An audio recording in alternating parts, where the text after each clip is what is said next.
ఉల్లిపాయ, టమాటా, బంగాళదుంప ఎంతో స్నేహంగా ఉండేవి. ఒకరోజు ఆ మూడు కలిసి నది స్నానము చేసి శివాలయంకు వెళ్లి శివుణ్ణి దర్శించుకుందాం అని బయలుదేరాయి. దారిలో ఎదురుగా ఒక ఎద్దుల బండి వస్తున్నది చూడకుండా నడుస్తున్న టమాటా బండి చక్రాల కింద పడి నలిగిపోయింది. ఆ బాధను తట్టుకోలేని స్నేహితులు ఉల్లిపాయ, బంగాళదుంప బోరున ఏడ్చాయి. కొంత సమయం తరువాత బాధను దిగమింగుకొని ముందుకు నడవసాగాయి. కొంత దూరం నడిచిన తర్వాత పక్కనున్న కొండపై నుండి ఒక బండరాయి జారి బంగాళాదుంపపై పడినది. బంగాళాదుంప చితికిపోయింది. అది చూసి ఒంటరైన ఉల్లిపాయ బోరున విలపించింది. ఏడుస్తూనే శివాలయం చేరుకుంది. గుడిలోని శివలింగాన్ని చూస్తూ మైమరచి ఏడుస్తూ సోమసిల్లి పడిపోయింది.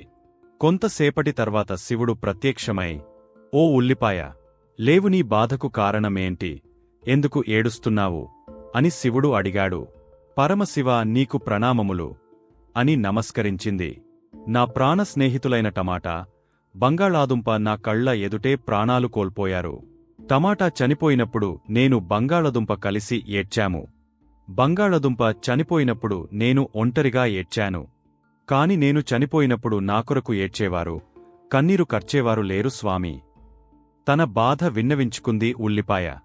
అప్పుడు పరమశివుడు, ఓ బిడ్డా, నీవు బాధపడకు. ఎవరైతే వంటల కొరకు నిన్ను కోసి నీ మరణానికి కారణమైతారో వారే నీ కొరకు కన్నీరు కరుస్తారు, ఏడుస్తారు.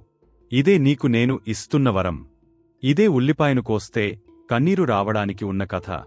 ఈ వీడియో మీకు నచ్చినట్లయితే లైక్ చేయండి, షేర్ చేయండి, మరియు మన ఛానల్ని సబ్స్క్రైబ్ చేయండి.